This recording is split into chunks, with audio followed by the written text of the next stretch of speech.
دل کے حالات جیسے ہی بتایا نبی کریم نے کہا میں گواہی دیتا ہوں آپ اللہ کے سچے رسول ہیں۔ ابو جہل کس کے لیے لایا تھا؟ پروپیگنڈا پھیلانا تھا، حضور کے خلاف ایک مورچہ قائم کرنا تھا۔ جس کو پکڑ کر کے لایا تھا وہی مصطفیٰ کے قدموں میں سر دینے کو تیار۔ عزیزان گرامی وقار، یہ تو مثال کے طور پر میں عرض کر رہا ہوں، یہ تاریخ اس طرح کے واقعات سے بھری ہوئی ہے۔ ایک عمیر بن وہب شخص تھے، توجہ چاہتا ہوں، یہ عمیر بن وہب کون ہے؟ جنگ بدر میں ان کا بیٹا رسول اللہ کے صحابہ کے ہاتھ میں قید ہو گیا۔ عمیر بن وہب، پہلے ان کو شیطان قریش کہا جاتا تھا، قریش کا شیطان، کیونکہ سارے مکہ والوں کو بھڑکانے میں بہت بڑا کردار تھا عمیر بن وہب کا۔ لیکن جب بیٹا گرفتار ہو کر کے گیا حضور کے پاس، روزانہ دل میں یہ خیال آتا تھا کیسے اپنے بیٹے کو آزاد کروں۔ جنگ بدر میں 70 قیدی گرفتار تھے، تو ہوا یہ کہ خانہ کعبہ کے اطراف جو دیوار ہے اس کو حتیم کہتے ہیں۔ حتیم کعبہ میں بیٹھا ہے عمیر بن وہب، اور ساتھ میں ایک اور شخص ہے صفوان، نام یاد رکھو، صفوان یہ وہ شخص ہے جس کا باپ جنگ بدر میں قتل ہو گیا۔ دونوں کا مسئلہ سیم ہے، ایک کا باپ مارا گیا ہے اور ایک کا بیٹا قتل ہو گیا ہے۔ حضور پاک صلی اللہ تعالی علیہ وسلم کے مقابل میں آنے والے یہ دونوں لوگ بدر کے میدان میں آئے ہوئے لوگ حتیم کعبہ میں بیٹھ کر کے دونوں بات چیت کر رہے ہیں۔ دونوں کا مسئلہ سیم ہے، دونوں کی تکلیف سیم ہے، پرابلم سیم ہے۔ صفوان پیسے والا تھا، بہت پیسے والا تھا۔ عمیر بن وہب سے کہتا ہے، اے عمیر، اگر تو تلوار لے کر کے جا مدینے اور محمد کا قتل کر کے آ جا، نعوذ باللہ، یہ کیا معاملہ ہے، کیا تکلیف ہے؟ میں تقریر بند کر دوں؟ یہ کمیٹی کے نوجوان بھی اور سبھی لوگ، میں گزارش کر رہا ہوں کہ تقریر بند ہو جائے گی۔ آپ حضرات برائے مہربانی خاموش رہے تھوڑی دیر، محبت سے بولیے لبیک یا رسول اللہ، بلند آواز سے لبیک یا رسول اللہ۔ خاموشی سے سنیں، چپ رہے۔ میرے عزیزو، میں تماشے والی مجلسوں میں جانے کا عادی نہیں ہوں۔ میں نے سب سے پہلے ہی کہا یہ محفل رسول ہے، اس کا ادب برقرار رکھنا ضروری ہے۔ یہاں اہل دل ہوتے ہیں، اللہ کے ملائکہ اترتے ہیں۔ بہرحال بات میں کمپلیٹ کر رہا ہوں، توجہ۔ صفوان عمیر سے کہتا ہے میں تجھے تلوار دوں گا، زہر میں بجھا کر کے جا مدینے محمد صلی اللہ علیہ وسلم کا قتل کر کے آ جا، تیرے اوپر جتنا قرضہ ہے سب میں نپٹا دوں گا، اور پھر مال بھی دوں گا، اور تیرا بیٹا بھی آزاد ہو جائے گا۔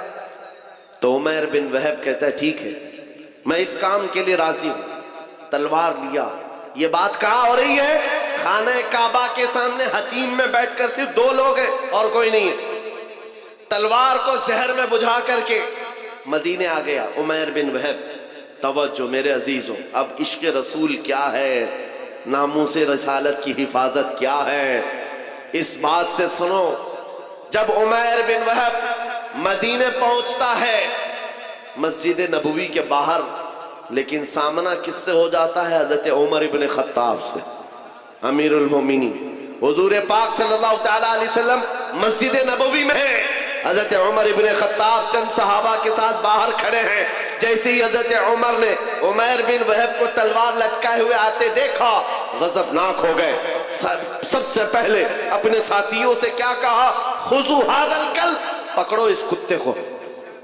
اب لوگوں کو یہ لگتا ہے آپ بار بار تقریر میں کتا کہتے ہیں، اور کچھ لوگوں کو لگتا ہے یہ گالی آپ دیتے ہیں، سخت جملے بولتے ہیں۔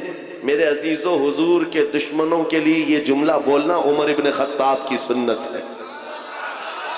امیر المومنین عمر ابن خطاب نے کہا خذوا ھذا الکلب، پکڑو اس کتے کو۔ جا کر کے صحابہ نے پکڑ لیا، عمیر بن وہب کو پکڑ لیا۔ حضرت عمر نے اپنا گمچھا نکالا اور اس کی گردن میں ڈال کر مروڑ دی اور پکڑ کے لائے۔ پوچھا کیوں آیا؟ کیونکہ بدر میں سامنے لڑنے کے لیے آیا تھا اور بیٹا بھی قیدی ہے۔ اس نے کہا کہ نہیں، بس میں اپنے بیٹے سے ملنے آیا ہوں، میں اپنے بیٹے سے ملنے آیا ہوں، میرا بیٹا تمہارے پاس قید ہے۔ حضرت عمر نے کہا تمہارا جواب میں بعد میں دوں گا، اپنے ساتھیوں سے کہا اس کو پکڑ کے رکھو، پہلے حضور سے اجازت لے کر آتا ہوں، اس کا کیا کرنا ہے۔ حضرت عمر حضور پاک کی بارگاہ میں آئے، کہا یا رسول اللہ، عمیر بن وہب آیا ہے، شیطان قریش جس نے بدر میں کافروں کو بھڑکا کر لایا تھا، اور مجھے اس کی نیت اچھی نہیں لگتی۔ عاشق رسول کو بہت دور سے خوشبو آ جاتی ہے اور دشمنوں کی مہک بھی آ جاتی ہے۔ یہ جو بدبو لے کر کے آیا ہو کوئی، عاشق رسول سمجھ گیا۔ عمر بن خطاب کہتے ہیں مجھے اس کی نیت اچھی نہیں لگتی۔ حضور نے فرمایا عمر اس کو اندر تو آنے دو، باہر کھڑا کر کے رکھے، اندر تو آنے دو۔ حضرت عمر نے گردن میں اسی طرح گمچا ڈال کے کھینچتے ہوئے اندر لائے۔ حضور نے فرمایا چھوڑ دو، چھوڑ دیا، وہ تلوار بھی ہاتھ میں ہے۔ حضور نے پوچھا عمیر بن وہب کیسے آنا ہوا؟ جھوٹ بولا، کہا میرا بیٹا قیدی ہے آپ کے پاس، ملنے کے لیے آیا ہوں۔ حضور نے فرمایا بیٹے سے ملنے آئے ہو تو تلوار لے کے کیوں آئے؟ بیٹے سے ملنے کے لیے تلوار کیوں؟ تو دکھانے کے لیے تلوار پھینک دیا، کہا اس تلوار سے کیا ہونا ہے؟ تلواریں ہمارے پاس بدر میں بھی تھی لیکن فتح آپ ہی کی تو تھی۔ بڑی بڑی باتیں کر رہا تھا۔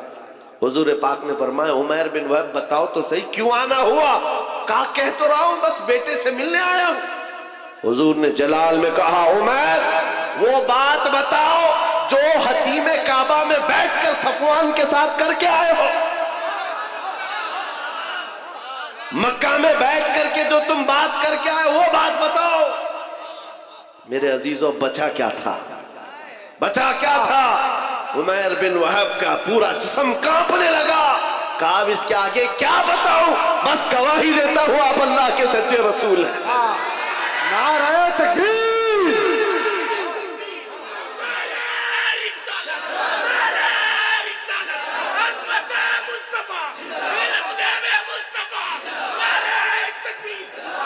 میں یہ تاریخ بتا رہا ہوں، جہاں جہاں ظالموں نے کوششیں کی ہیں، جس کو حضور پاک کے خلاف کھڑا کرنے کے لیے اللہ تعالیٰ نے انہی کو نبی کا غلام بنا دیا۔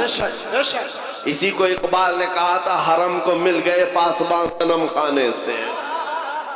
آج بھی ہم مایوس نہیں ہیں، آج بھی ہمارے ادھر ادھر جتنے بھوک رہے ہیں کل ان کی نسلوں میں حضور کے عاشق پیدا ہوں۔ ہاں تم مسجدوں کو توڑ کر کے سوچتے ہو صنم خانے بنا دیں گے، انتظار کرو وہ وقت بھی آئے گا جب تمہارے ہی بچے ان دیواروں سے اللہ اکبر کی آواز بھی لگائیں،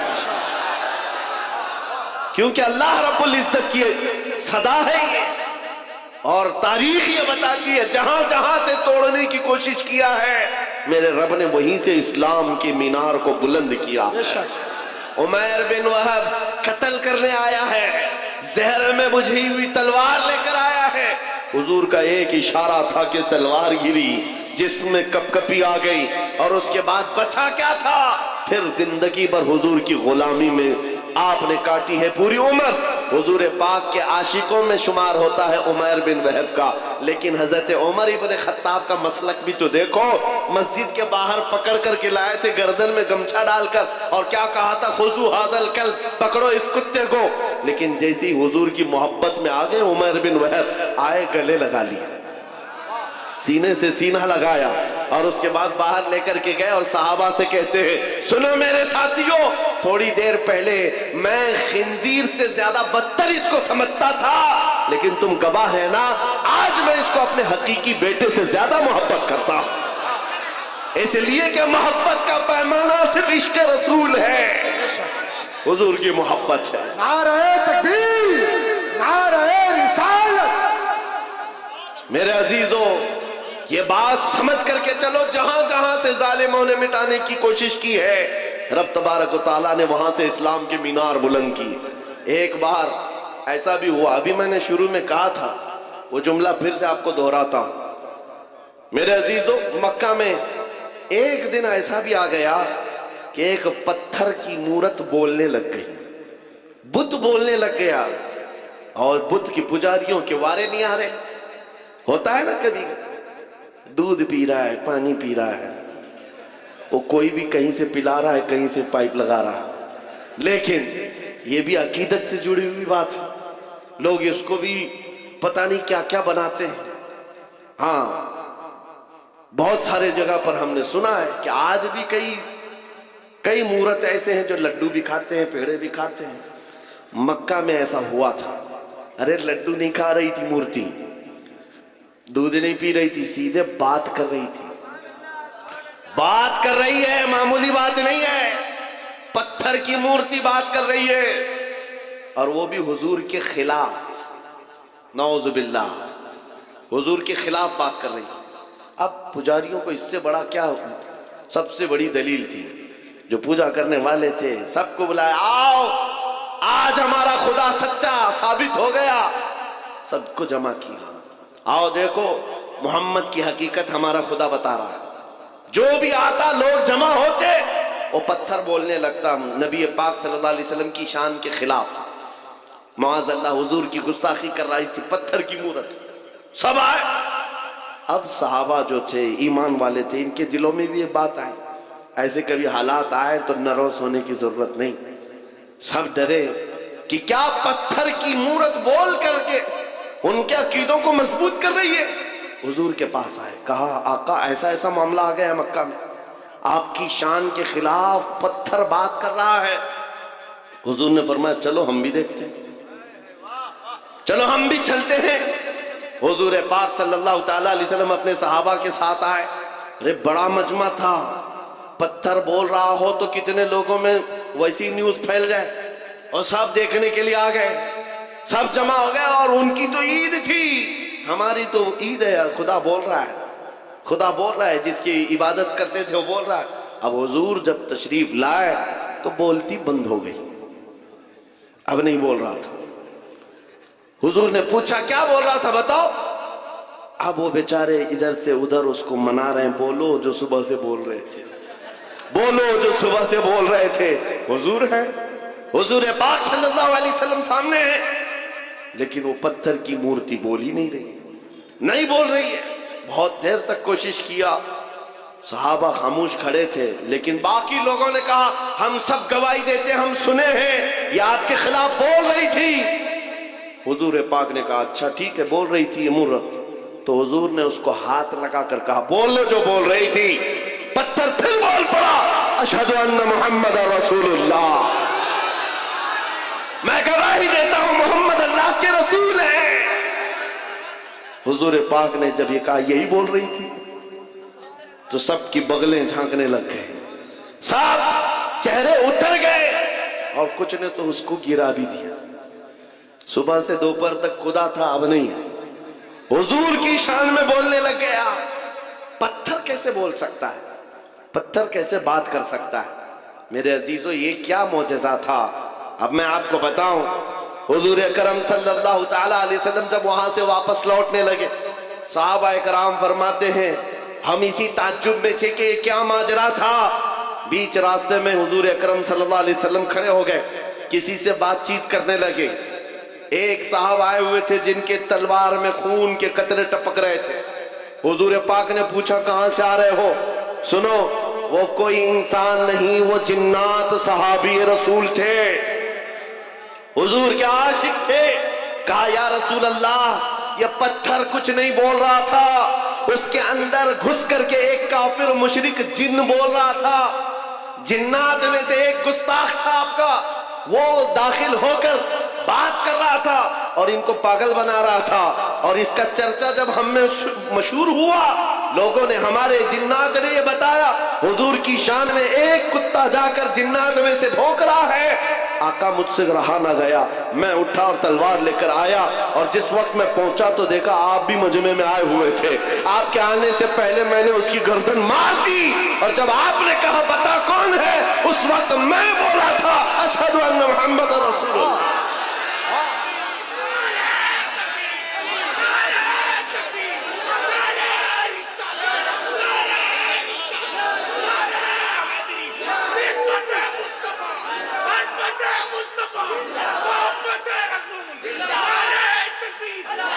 اسلام کی فطرت میں قدرت نے وہ لچک دی ہے، جتنا ہی دباؤ گے اتنا ہی وہ ابھرے گا۔ کوشش جہاں جہاں کر کے دیکھا ہے انہوں نے، ہر جگہ پر اللہ کریم مینار نور کو اور بلند فرماتا ہے۔ بغداد میں بھی ایسی ہوا تھا،